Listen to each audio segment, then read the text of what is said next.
resumen de lo que fue mi tesis doctoral y que, bueno, como bien ha dicho Miguel, pues terminé el año pasado y lleva por título Alteraciones de las vías endocítica lisosomal y del metabolismo energético en la distrofia miotónica tipo 1. Para empezar voy a hacer una breve introducción para contextualizar un poquito el trabajo. La distrofia miotónica tipo 1 o enfermedad de Steiner, a partir de ahora la voy a llamar DM1 para simplificar un poquito, es la distrofia o la forma de distrofia más común en adultos jóvenes y la prevalencia de esta enfermedad es de 1 cada 8.000 habitantes en la población caucásica, aunque hay ciertas zonas como el norte de Quebec o Sudáfrica que esa frecuencia cambia y pasa a 1 cada 550 habitantes. La DM1 es una enfermedad multisistémica, hereditaria, autosómica dominante. Que esta enfermedad sea multisistémica significa que va a afectar a todos los órganos y sistemas del cuerpo, pero los síntomas más característicos son la atrofia, debilidad muscular y miotonía. Y comienza en las extremidades del cuerpo, en primer lugar en las piernas, lo que va a afectar a la marcha de los pacientes.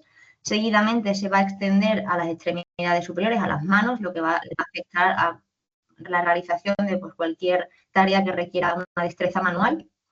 Otro síntoma que presentan es que tienen normalmente los párpados caídos. También se ve que tienen cataratas, afectación cognitiva. Uy, no sé qué. Como me ha salido, disculpe, me ha salido como que otro usuario ha tomado el control y ya no puedo hacer nada.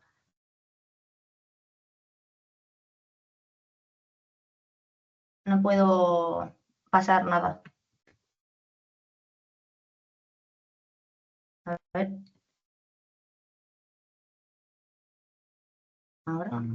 Ahora sí, ¿no? Ahora se vuelve a Ahora sí, me ha salido con un usuario controlado. Sí. Ahora vale, vuelve a aparecer tu presentación, sí. Perfecto, perfecto. Ahora sí puedo moverla. Vale. También presentan cataratas, pérdida de función cognitiva, ansiedad, depresión. Se van a ver afectados también los pulmones y el corazón, que cuando se afectan estos órganos, pues es lo que está relacionado con la muerte temprana de estos pacientes. Tienen afectaciones también en el sistema gastrointestinal, en el aparato reproductor, y uno de los síntomas también destacables es que van a contar con lo que se conoce como complicaciones del síndrome metabólico. El síndrome metabólico es significativamente mayor en estos pacientes en comparación con la población en general y pues algunas de sus características son obesidad visceral, hipertriglicemia, hipercolesterolemia, glucosa elevada, hipertensión. Y bueno, voy a resaltar aquí rápidamente que también en estas complicaciones se va a alterar el metabolismo de los lípidos y voy a destacar la enzima ácido graso sintasa o FASN, la ATP citratoliasa, ACLI, y la CSL1, acetil-CoA sintasa de cadena larga, que luego pues, cobrarán protagonismo en los resultados que obtuvimos y la investigación que realizamos. Esta enfermedad, la DM1, es causada por la expansión patológica del triplete CTG en la región 3' no traducida del G de la proteína quinasa de la distrofia miotónica, que codifica para la proteína con el mismo nombre. Los individuos sanos tienen unas repeticiones entre 5 a 37 repeticiones CTG, mientras que los enfermos con DM1 esas repeticiones oscilan entre 50 a 1000. En casos extremos pueden llegar hasta más de 3000 repeticiones CTG. El número de expansiones CTG está directamente relacionado con la severidad de los síntomas y es inversamente proporcional a la edad de aparición. Además, a medida que se transmite a la descendencia, pues ese número de repeticiones es cada vez mayor, los síntomas son cada vez más graves y aparecen mucho antes. En cuanto al mecanismo molecular por el que ocurre esta enfermedad, es que en esas expansiones, esas repeticiones CUG en el ARN mensajero del gen MPK van a sufrir una formación, va a formar una estructura como de horquilla a la que se van a unir diferentes proteínas como la Musclebind o MBNL1, que cuando se une o es secuestrada por esta estructura de horquilla pierde su función. Luego también va a suceder que la PKC se va a activar, va a fosforilar a otra proteína que es la CUGBP1 y esta proteína es que sufre una ganancia de función. Estas dos proteínas lo que van a provocar es un splicing alternativo y eso va a conllevar pues, que produzcan, por ejemplo, la formación de diferentes isoformas del canal de cloruro que es lo que está relacionado con la miotonía, por ejemplo, y bueno, con otra serie de sintomatologías también relacionadas con esta enfermedad. Vale, cuando estas proteínas se unen con el ARN, lo que van a y se producir ese secuestro, se van a acumular, dependiendo de las células, bien en el núcleo o en el citoplasma, eso va a ser tóxico y esas formaciones, esos acúmulos se denominan foci, que son característicos, son una señal molecular característica de esta enfermedad y están relacionadas, como digo, con la producción de los diferentes síntomas de la DM1. Para el diagnóstico de la enfermedad, básicamente es observar los síntomas, aunque lo mejor sería realizar un estudio genético. No existe un tratamiento ni una cura para paliar esta enfermedad, pero sí que hay ciertos tratamientos pues, para intentar que la vida de estos pacientes sea un poquito mejor. Y cuentan también pues, con mucha fisioterapia, terapias psicológicas o terapia ocupacional. Una de las características clínicas de esta enfermedad es la atrofia y sabemos que está relacionada con la autofagia. La autofagia es un proceso catabólico que está altamente conservado, es un proceso fisiológico que previene la acumulación de proteínas, orgánulos dañados y sirve para mantener la homeostasis celular. Es esencial pues, para el desarrollo de las células, el envejecimiento y que esto pues, permita la supervivencia ante ciertos factores como el estrés, falta de nutrientes, etc. Cuando hay un desequilibrio en la autofagia, pues se van a desarrollar diferentes enfermedades. Hay diferentes tipos de enfermedades, de autofagia, pero nosotros nos vamos a centrar en la macroautofagia o autofagia propiamente dicha, que comienza con la formación de un fagóforo, que es una porción aislada de membrana, y este proceso se va a iniciar con la activación del complejo ULK1, que se activa con la inactivación del complejo mTOR. Cuando ULK1 se activa, va a activar otro complejo, el de la PI3K, junto con la WPS34, que eso va a permitir que se recluten proteínas adaptadoras como la beclina 1. Una vez ya iniciada la formación del fagóforo, pues este comienza a elongarse. En este proceso intervienen proteínas SNARE o diferentes complejos de proteínas como las ATG. También participa el EC3-1, que cuando se une con la fosfatidiletolamida se va a transformar en el EC3-2, que es el que se va a unir con la membrana del fagóforo. Luego, gracias a esto, pues se van a reclutar otra serie de proteínas adaptadoras, como por ejemplo P62 o proteína de secuestrasoma, que ayudan a capturar otras estructuras para que se acabe cerrando el fagóforo y forme el autofagosoma. La maduración del autofagosoma incluye la eliminación de estas proteínas ATG y se puedan fusionar con los lisosomas para formar el autofagolisosoma y permitir la degradación de aquellas proteínas que son tóxicas, orgánulos, como por ejemplo la mitocondria. Cuando el proceso de autofagia es selectivo, por ejemplo, para las mitocondrias, recibe el nombre de mitofagia. En cuanto a este orgánulo, las mitocondrias, que también es importante en nuestro estudio, pues son orgánulos de doble membrana que se van a encontrar mayoritariamente en las células eucariotas y varían en forma, tamaño y cantidad. Constantemente están dividiéndose en un proceso de fisión y fusionándose. Estos procesos son muy importantes para regular y eliminar aquellas mitocondrias que están dañadas y mantenerlas sanas.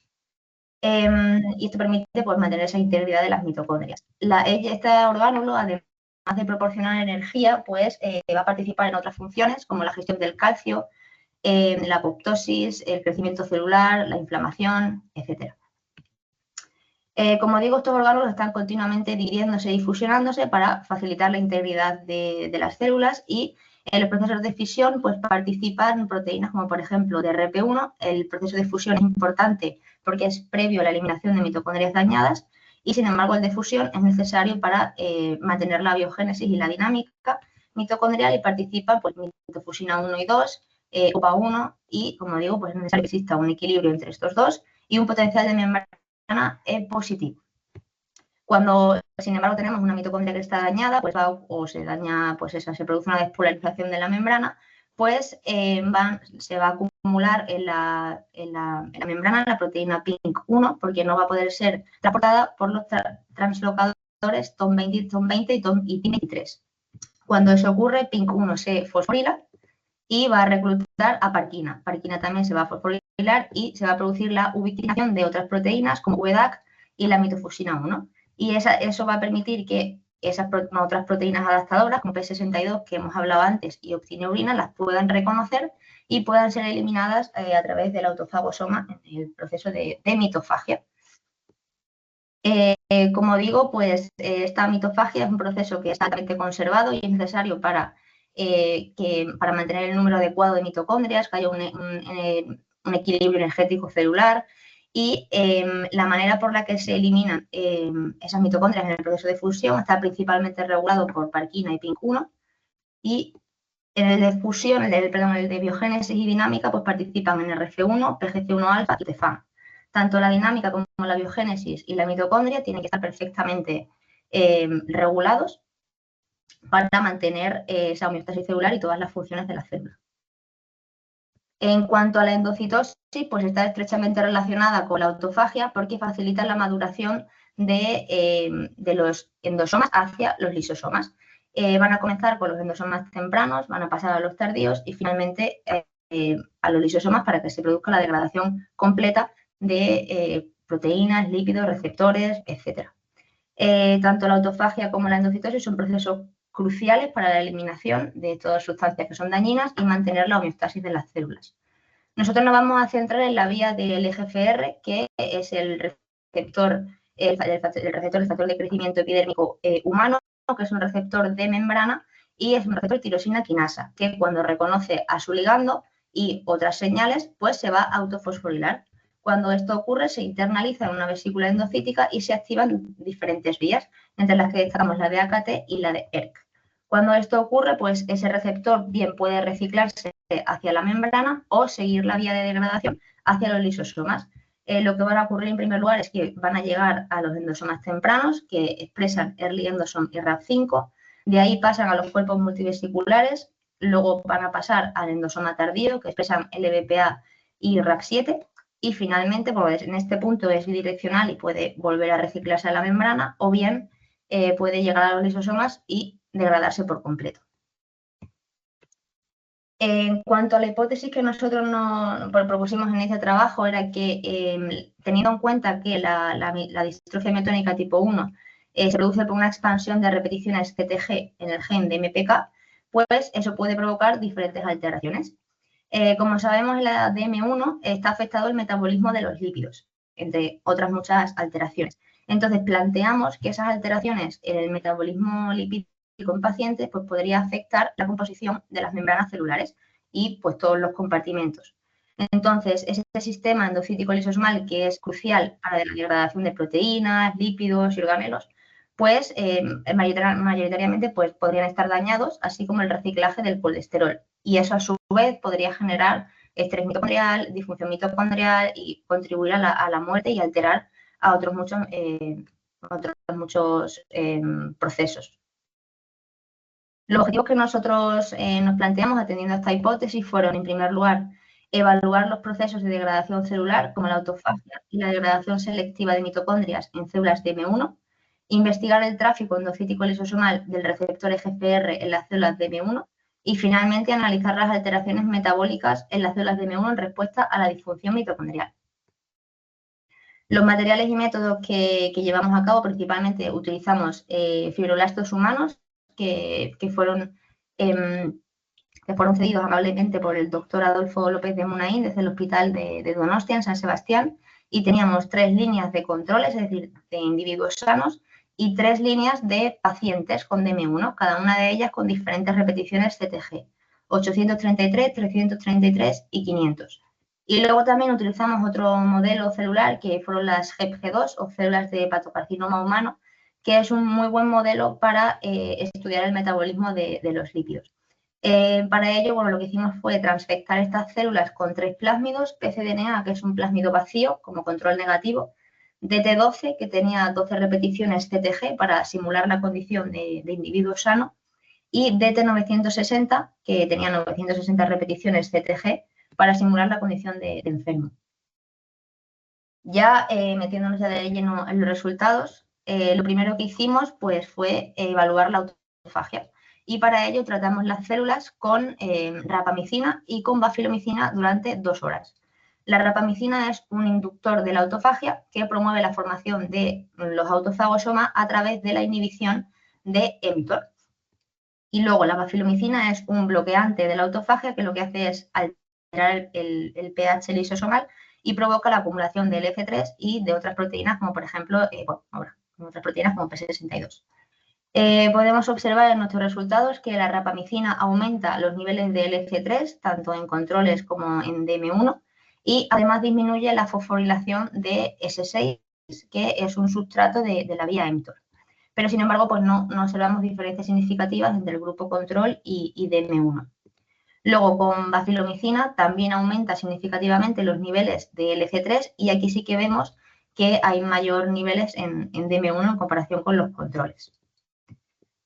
Por tanto, podemos concluir que en condiciones basales y tratadas con rapamicina no se observan diferencias en los niveles de LC3 entre control y enfermo, pero fue mayor con bacilomicina. Esto sugiere un aumento en el flujo de autofagia en los fibroblastos de DM1. Seguidamente lo que hicimos, pues para confirmar estos resultados, pues tratar únicamente las células de enfermo de DM1 con rapamicina, bacilomicina o la combinación de ambos tratamientos también durante 2 horas. Podemos observar que el tratamiento con rapamicina no provocó un aumento significativo en los niveles de LC3, pero sí que redujo los niveles de fosforilación de S6 de manera significativa, mientras que el tratamiento con rapamicina y el doble tratamiento, pues sí que aumentan significativamente los niveles de LC3. Además, también hay una diferencia significativa entre el doble tratamiento y solamente el tratamiento con bacilomicina. Esto lo que nos confirma es que RAPA es capaz de inducir autofagia en DM1 y pues tenemos un flujo autofágico en las células de DM1. Seguidamente lo que hicimos fue evaluar la degradación autofágica en nuestro modelo celular y medimos por inmunofluorescencia los niveles de la proteína P62. A modo de recordatorio, P62 es una proteína adaptadora que se une o que reconoce a las proteínas ubiquitinadas y las dirige hacia los lisosomas para eliminarlas. En nuestro caso observábamos al principio en condiciones basales que tenemos menos P62 en los enfermos en comparación con los controles. Tras el tratamiento con rapamicina seguimos observando la misma tendencia y cuando tratamos con bacilomicina o con el doble tratamiento, pues aumentan esos puntos de P62, pero seguimos viendo que hay menos P62 en los enfermos. Como vimos esto, pues decidimos estudiar cómo estaban, mediante el filter trap, pues estudiamos los agregados de P62. Vemos que en condiciones basales seguimos observando que tenemos menos agregados de P62 en los enfermos. Con el tratamiento disminuyen ligeramente esos agregados y seguimos viendo esa tendencia en la que hay menos P62 en los enfermos en comparación con los controles. Y con el tratamiento con bacilomicina vemos que aumentan los agregados de P62, pero los enfermos sigue habiendo menos que los controles. Al ver esa diferencia, pues decidimos estudiar pues, si había una disminución significativa en cuanto a la expresión del ARN mensajero y por qPCR vimos que efectivamente pues, el nivel de expresión en los enfermos era menor. Entonces, planteamos que esa disminución de niveles de proteína y ARN mensajero de P62 en DM1 no está únicamente relacionada con la degradación autofágica, y a pesar de esos niveles reducidos de P62, pues las células de M1 siguen respondiendo bien tanto a la inducción como al bloqueo de autofagia. En la distrofia miotónica tipo 1, el metabolismo mitocondrial sabemos que está comprometido y como observamos un aumento del flujo de autofagia en nuestro modelo, pues decidimos estudiar el estado de la mitocondria. Para evaluar la disfunción mitocondrial, teñimos los fibroblastos con TMRM y con mitosox. El TMRM es una sonda permeable a las células que se acumulan en mitocondrias sanas, cuando tienen un potencial de membrana pues, inalterado. Si las mitocondrias están intactas, se va a acumular este marcaje, esa señal será alta, y sin embargo, si las mitocondrias se dañan, se despolariza la membrana, no se retiene este marcaje. Entonces hablamos de que aumenta el TMRM negativo. Además, cuando ese potencial de membrana disminuye, pues se incrementa la producción de ROS y estas especies reactivas de oxígeno se pueden detectar con mitosox, que es un indicador del superóxido mitocondrial. En nuestro caso observamos que tenemos pues, mayor cantidad de especies reactivas de oxígeno en los enfermos, porque tenemos significativamente más mitosox y tenemos más TMRM negativo en los enfermos en comparación con los controles. Por tanto, en nuestro modelo hay una disfunción mitocondrial en los fibroblastos de pacientes con DM1. Como observamos esta disfunción mitocondrial, decidimos estudiar el estado de las mitocondrias de manera, pues, morfológicamente hablando.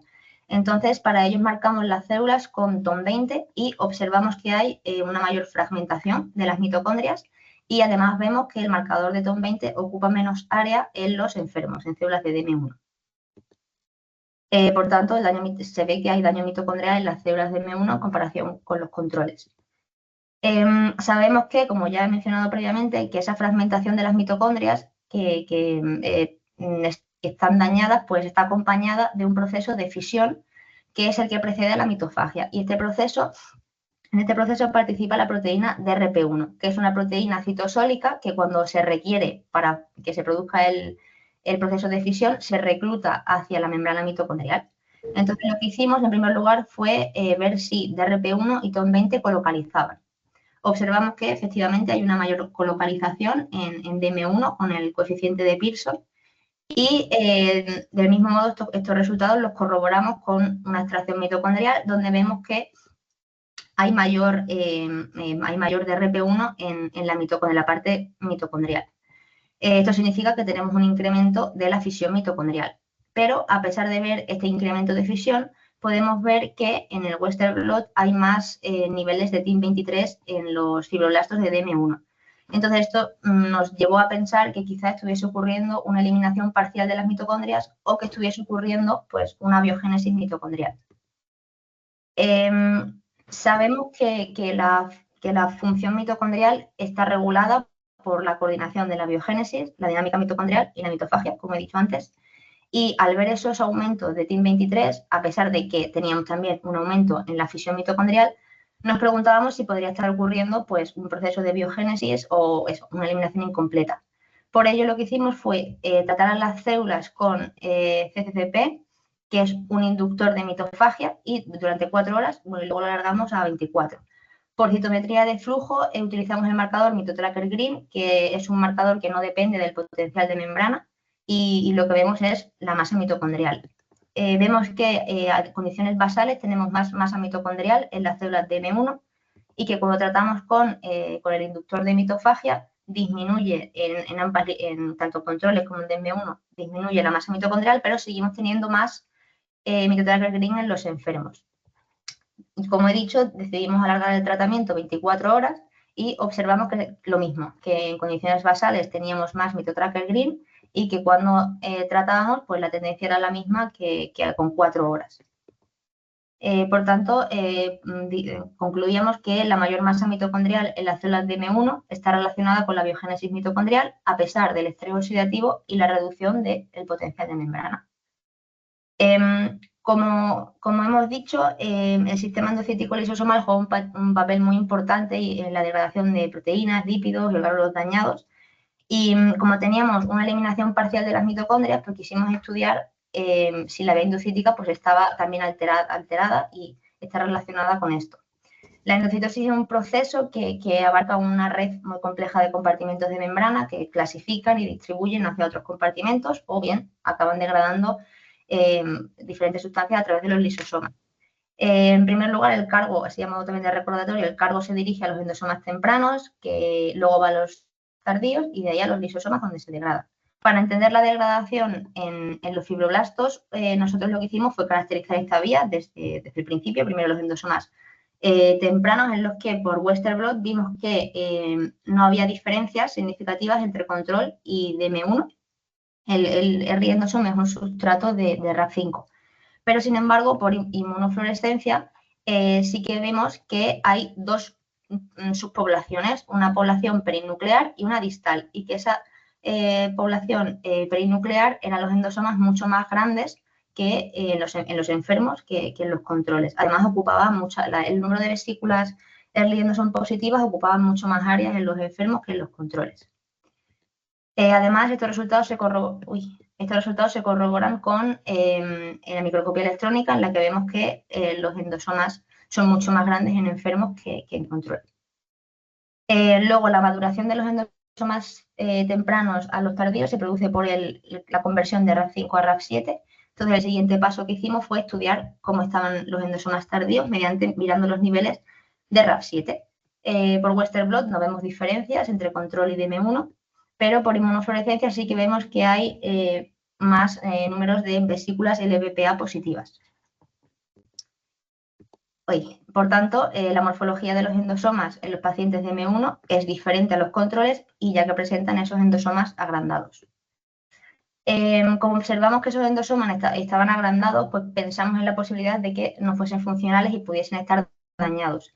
Por esa razón, y marcamos las células con Early Endosome para ver si colocalizaban con LAMP1 y que el LAMP1 es un marcador de lisosomas. Y vemos que no hay colocalización, por tanto, los endosomas siguen siendo funcionales.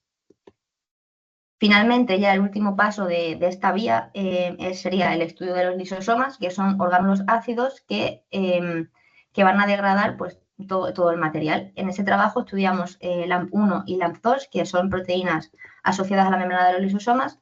No vemos diferencias significativas entre control y enfermos, pero sí que por microscopía vemos que los enfermos presentan lisosomas de un tamaño mucho mayor.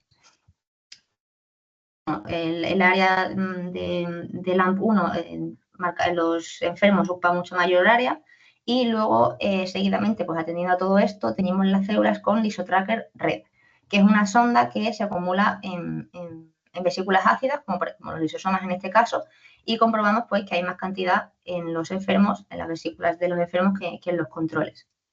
Por tanto, bueno, ese incremento del Lisotracker Red podría estar relacionado con el aumento de tamaño de los lisosomas en DM1.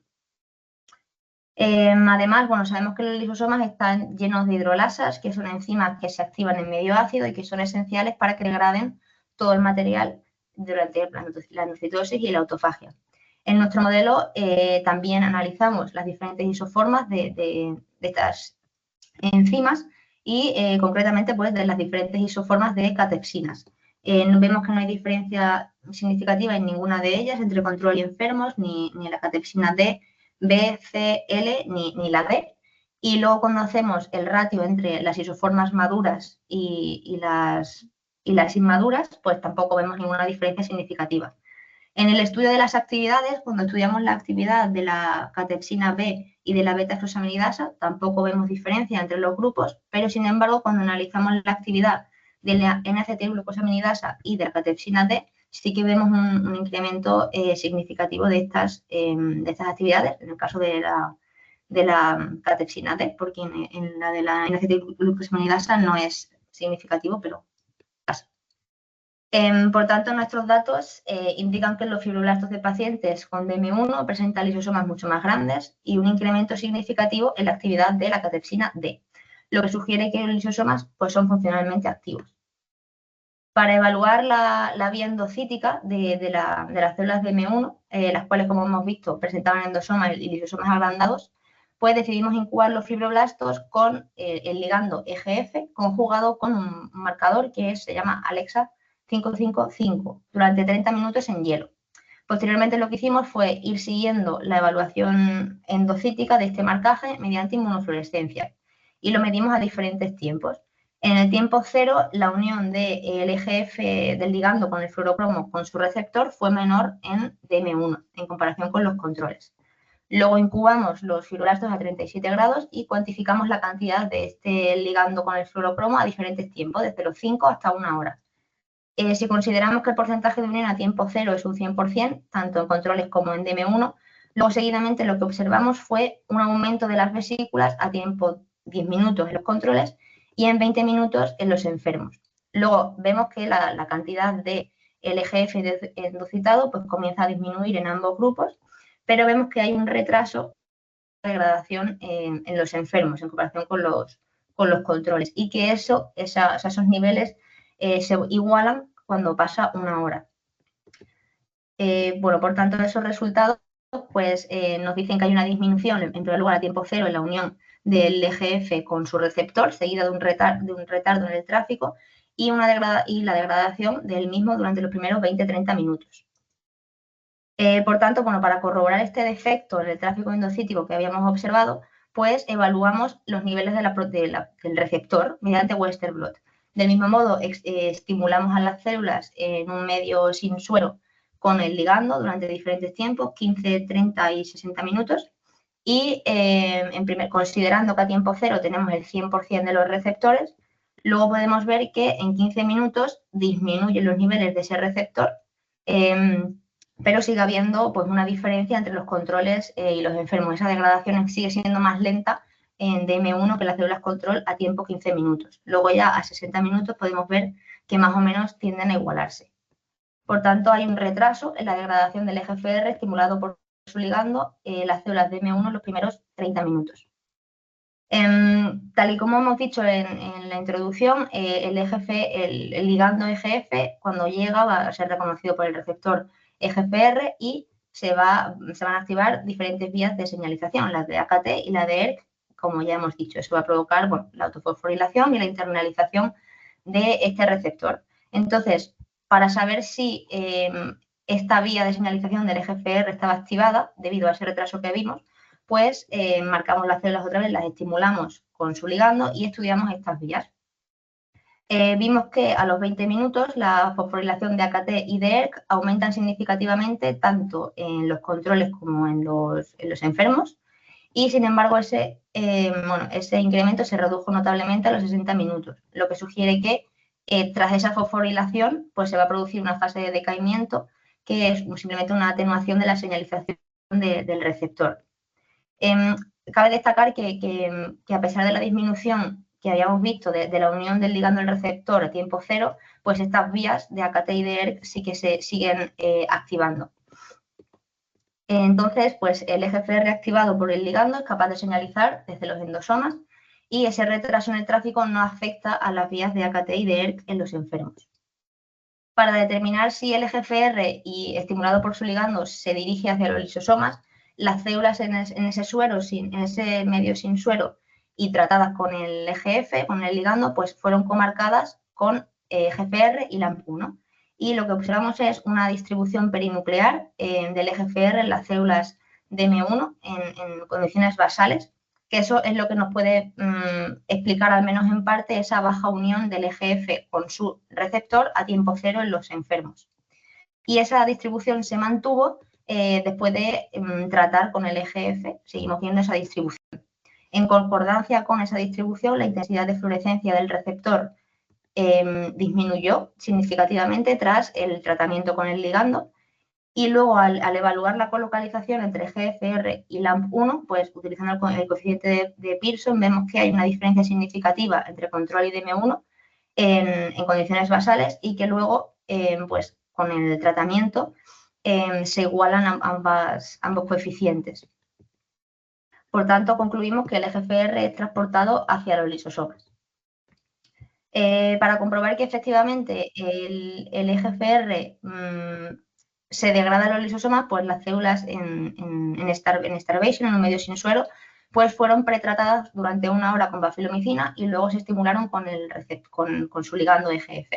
Y podemos observar que hay con bafilomicina hay una acumulación de ese receptor en comparación con el tratamiento del ligando solamente. Ahí no puedo pasar. Entonces vemos que la bafilomicina revierte la degradación del receptor y que esa degradación es activado por el ligando, se produce a través de la vía endocítica lisosomal, aunque la unión del EGF con su receptor está reducida en DM1. A pesar de ese retraso que observamos en la endocitosis, pues no sé, espera un momento, a pesar del retraso, espera un momento, perdón. Vemos que bafilomicina revierte y para ver que si en ese retraso estaban implicados pues, los diferentes factores que participan en esta vía, el EGFR, el LAMP, RAF7, decidimos extender el tratamiento 24 horas con su ligando y vemos que los niveles de EGF disminuyen los niveles de presión de EGF disminuyen cuando se tratan con el ligando y vemos, es que aquí perdón, voy a empezar otra vez, que me está haciendo cosas raras. Vale, perdón, ya. A pesar de ese retraso que observamos, a los 60 minutos el receptor se degrada y luego vemos, que no sé, me está haciendo cosas raras.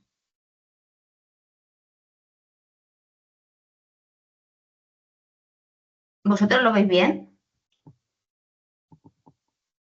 Sí, nosotros vemos las diapositivas. Sí. Es que yo no lo veo.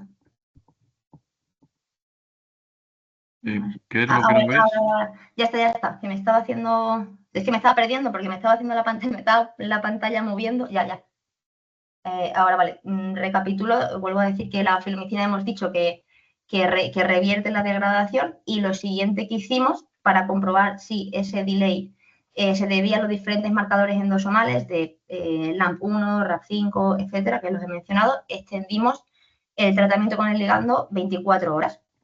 Entonces, los fibroblastos en ese medio en starvation, sin suero, pues estudiamos estas diferentes proteínas. Teniendo en cuenta que a tiempo cero pues volvemos a establecer ese 100%, determinamos que el EGFR se reduce significativamente tanto en controles como en DM1 después de 1 hora. Seguidamente, LAMP1, RAP5 y RAP7 solamente aumentan los niveles en los controles, sin embargo, pues no hay cambios significativos en los enfermos.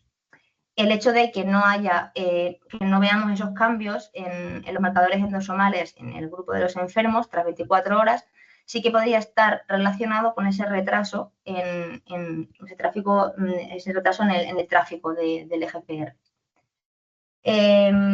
Vale, está bien. Ahora, ya para terminar, voy a centrarme ya en el metabolismo de los lípidos, que, como he mencionado previamente, pues el síndrome metabólico es mucho más prevalente en enfermos con DM1 en comparación con los individuos sanos, la población en general.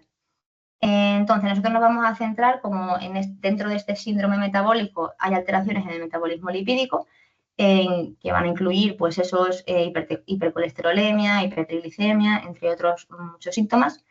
Pues este aumento del colesterol y de triglicéridos podría afectar a la composición de las membranas celulares, que mayoritariamente pues están formadas por fosfolípidos y colesterol, perturbando ese tráfico vesicular y que podría estar relacionado con ese retraso que nosotros vemos en la degradación del receptor.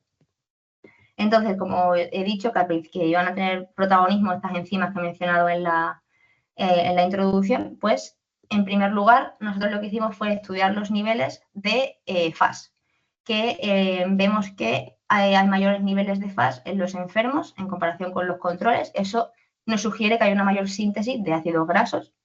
Por otro lado, los niveles de ACSL1, que lo que hace es una enzima que activa los ácidos grasos para la posterior síntesis de triacilglicéridos y fosfolípidos. No hay diferencias significativas entre control y enfermo, aunque se quiere ver un ligero aumento en DM1. Y luego ya finalmente los niveles de fosfoacri aumentan significativamente en DM1, indicando una mayor producción de acetil-CoA, que luego es esencial para formar el colesterol y a través de la enzima FAS. Seguidamente lo que hicimos fue, con un marcaje de filipina y realizando un ensayo florimétrico, medimos la cantidad de colesterol libre. Podemos ver que hay un mayor marcaje de filipina en DM1 y que hay también mayor cantidad de colesterol. Sin embargo, los niveles de triacilglicerol no varían entre control y DM1, no vimos diferencias, pero sí que vemos que hay más gotas lipídicas con el marcaje BodyP, que BodyP es un marcaje que sirve para marcar gotas lipídicas. Por tanto, concluimos que hay mayor síntesis de ácidos grasos y de colesterol en células de pacientes con DM1. Para validar estos resultados, tratamos las células durante 24 horas, los fibroblastos, con ácido linoleico, que es un ácido poliinsaturado esencial que activa FAS, y con triclosan, que es un compuesto que lo inhibe parcialmente.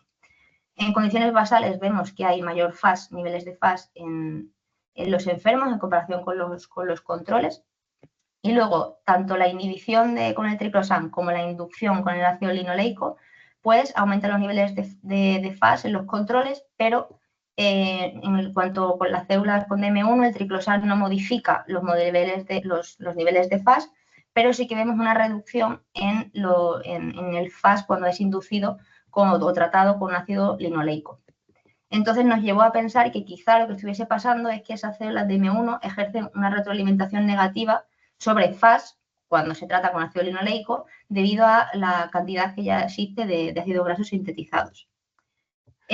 Para responder a esta hipótesis, marcamos las células con el BodyP, con ese marcador de gotas lipídicas, y observamos con microscopía confocal que cuando tratamos con ácido linoleico, en ambas líneas sube ese número, aumenta ese número de botas lipídicas y que es mucho mayor en DM1.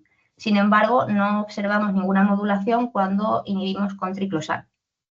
Por tanto, las células control y DM1 responden adecuadamente a ambos tratamientos a pesar de los niveles de FAS determinados por Western blot y que hay una mayor cantidad de FAS en las células de enfermos. Como dije también, pues en estos resultados con fibroblastos pues los reprodujimos también en otro modelo celular, el de las HEPG2, y ese aumento de FAS que nosotros veíamos está relacionado con DM1 y esto pues perturba el metabolismo lipídico. Para comprobar esto, pues lo que hicimos fue en primer lugar utilizar estas células HEPG2 y utilizamos estos plásmidos para recrear pues, las diferentes condiciones de individuos controles y enfermos. En la primera imagen, en la A, vemos que la transfección se hizo adecuadamente porque vemos la formación de esos foci en los enfermos y una vez que ya teníamos el modelo realizado, pues hicimos un tratamiento con triclosan. Vemos que en condiciones basales pues tenemos más FAS en DT960, que es la condición de DM1. Y luego con triclosan vemos que disminuye ligeramente esos niveles, que solamente aumenta el FAS en los controles y que no hay diferencias con el plásmido DT12. Luego, en cuanto al colesterol y triacilglicerol, no vemos diferencias en ninguno de los grupos. Seguidamente, como sí que observamos que con la condición de enfermo de DT960 sí que se incrementan los niveles de FAS en las células HEPG2, pues lo que hicimos fue tratar las células del mismo modo, con ácido linoleico y con triclosan, y marcamos las células con Nile-RED, que es otra sonda fluorescente que también sirve para determinar las botas lipídicas. En condiciones basales vemos que sí que hay un ligero aumento de ese Nile-RED en los enfermos, en DT960, y que no hay diferencia con el resto de grupos de condiciones experimentales. Cuando tratamos con ácido linoleico se incrementan significativamente ese marcaje, siendo ligeramente superior ese marcaje, todavía más en DT960. Y luego ya con el tratamiento con el triclosan, pues no induce cambios significativos, pero sí que vemos una reducción significativa en DT960. Por tanto, bueno, el aumento de esos niveles de las proteínas FAS está vinculado con la patología de DM1, y es responsable de la síntesis de ácidos grasos, tanto fibroblastos de pacientes con DM1 como con las células HEPG2 transfectadas con el plásmido DT960, lo que podría influir en el metabolismo energético de las células. Una alteración en el metabolismo lipídico puede provocar a su vez otras alteraciones en otras vías, como en la vía glicolítica. De hecho, existe una conexión entre FAS y la glucólisis. En fibroblastos de pacientes con DM1 observamos una mayor síntesis de ácidos grasos con esos niveles de FAS y estos se acompañan de mayores niveles de exoquinasa 1 y exoquinasa 2. La exoquinasa es una enzima que es fundamental en la primera etapa de la glicólisis, que provoca cataliza la fosforilación de glucosa a glucosa 6-fosfato. Luego, con el analizador metabólico del Seahorse, observamos un incremento de la glucólisis basal en células de M1, lo cual pues, está relacionado con esos aumentos de niveles de exoquinasa 1 y exoquinasa 2. Y además, pues las células presentan, y además también pues, vemos un aumento en la glucólisis compensatoria. Además, pues vemos que hay aquí con el ATP rate, que es bueno, el otro kit que utilizamos con el Seahorse, vemos que tenemos mayor cantidad de mito ATP en DM1 en comparación con los controles y eso puede significar que presentan un mecanismo de respuesta adaptativa, que hay más estrés mitocondrial. Entonces, las células de M1 aumentan la glucólisis para satisfacer la demanda energética. Estos resultados, a su vez, están respaldados por el mitoestrés, que es otro kit que empleamos con el Seahorse, y lo que vemos en primer lugar es que en DM1 hay un aumento significativo de la respiración basal y de la producción de ATP, lo que sugiere que las mitocondrias están basalmente activas. Y luego tenemos aumentos ligeros de respiración máxima y de oxígeno no mitocondrial, junto con valores significativos de fuga de protones y una disminución en la capacidad respiratoria. Esto está relacionado con ese estrés mitocondrial. Y luego, debido a ese estrés, pues las células establecen un mecanismo adaptativo para mantener la producción de ATP, como vemos en la eficiencia de acoplamiento. Por tanto, en conclusión, las células de M1 aumentan la glucólisis para satisfacer la demanda energética. Sin embargo, la producción de ATP mitocondrial es una respuesta adaptativa para restaurar la función mitocondrial. Y este mecanismo puede estar relacionado pues, con esa biogénesis mitocondrial de la que hablamos al principio. Y ya finalmente, pues esto es una imagen que se refiere o que está relacionada con lo que sería una condición en un individuo sano. Vemos que hay un tráfico endocítico lisosomal, una autofagia, un metabolismo son normales, son fisiológicos, la cantidad de colesterol y triglicéridos en la membrana es la adecuada, el tamaño de los orgánulos es el apropiado y la glucólisis se produce sin ningún tipo de alteraciones. Además, pues las mitocondrias no están dañadas, no están despolarizadas, y los procesos de biogénesis, dinámica mitocondrial y mitofagia se realizan de manera normal también. Y luego la siguiente pues sería la condición de un individuo, de un enfermo, en el que vemos que hay mayor cantidad de colesterol, vemos esos fosais de los que hablamos también que se acumulan y que son tóxicos, y todo eso pues complica el resto de vías, esos endosomas y lisosomas que están agrandados y que van a provocar un retraso en la degradación, la despolarización de las membranas mitocondriales, lo que provoca estrés y por tanto alteración en el resto del metabolismo en general. Como conclusiones, pues en primer lugar las células de M1, en las células de M1 la autofagia está activada, pero la degradación selectiva de las mitocondrias es menos eficiente debido a la menor expresión de P62. En segundo lugar, las membranas enriquecidas en colesterol de las células de M1 retrasan el tráfico endocítico lisosomal del receptor EGFR. Sin embargo, el aumento de la proteína, el EBPA y la actividad de la catepsina D puede compensar la distribución y la degradación del complejo EGFR. Y finalmente, las alteraciones metabólicas en las células de M1, como el aumento de la síntesis de ácidos grasos y la glucólisis basal, actúan como respuestas adaptativas a la disfunción mitocondrial. Y ya está. Muchas gracias a todos y perdonad que el wifi, el online se descuajaringa un poco. Muy bien, muchas gracias, Eva, Nada. por tu presentación. Abrimos ahora el turno de preguntas. Como dije al principio, si alguien tiene interés en hacer alguna pregunta a Eva, por favor que utilice la opción de participar o levantar la mano en la aplicación y le doy paso para hacer la pregunta. Si alguien no tiene micrófono disponible o prefiere hacer la pregunta por escrito, lo puede hacer así utilizando el chat de la aplicación. Mientras esperamos la primera pregunta, quería recordar a todo el mundo que los webinars de Cibernet se celebran en jueves alternos, siempre a las 3:30, y si alguien está interesado en participar en los próximos tiempos, por favor se puede poner en contacto con Teresa Iglesias, que es la coordinadora del programa de formación, o conmigo mismo, Miguel Medina, y intentaremos buscar un hueco disponible y que sea conveniente para todos. También recordarles que el calendario para los próximos meses hasta Navidades está ya disponible en la página web de Cibernet por si quieren consultarlo. Muy bien, pues ¿alguna pregunta? No veo ninguna mano levantada.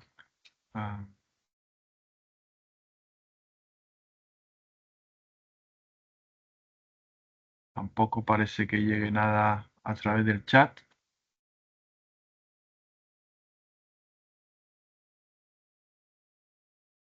No sean tímidos, anímense a preguntar a Eva. Aprovechen ahora que la tienen en conexión, ya que se ha mudado a París.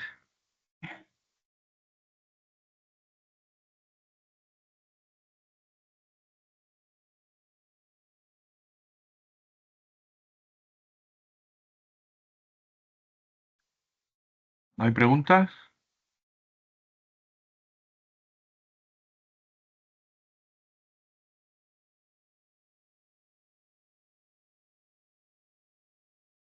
Sigo sin ver ninguna mano levantada.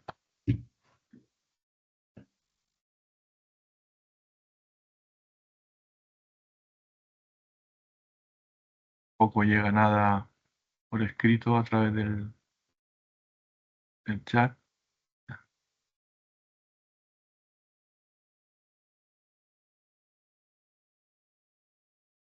¿Nadie se anima?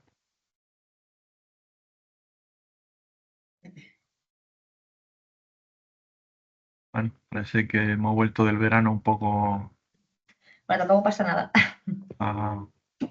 con bajas revoluciones. Bueno, pues si no hay preguntas, bueno, vamos entonces a cerrar la sesión, pero no sin antes volver a agradecer a Eva su disponibilidad para presentarnos los resultados y el trabajo de su tesis doctoral. Desearle también lo mejor en su estancia de postdoc en París. Muchas gracias. Y nada, muchas gracias Eva, gracias a todos por asistir y como dije al principio, la grabación del webinar estará disponible en la web de Cibernet en los próximos días o 2 semanas como máximo. Así que nada, buenas tardes a todos y hasta la próxima.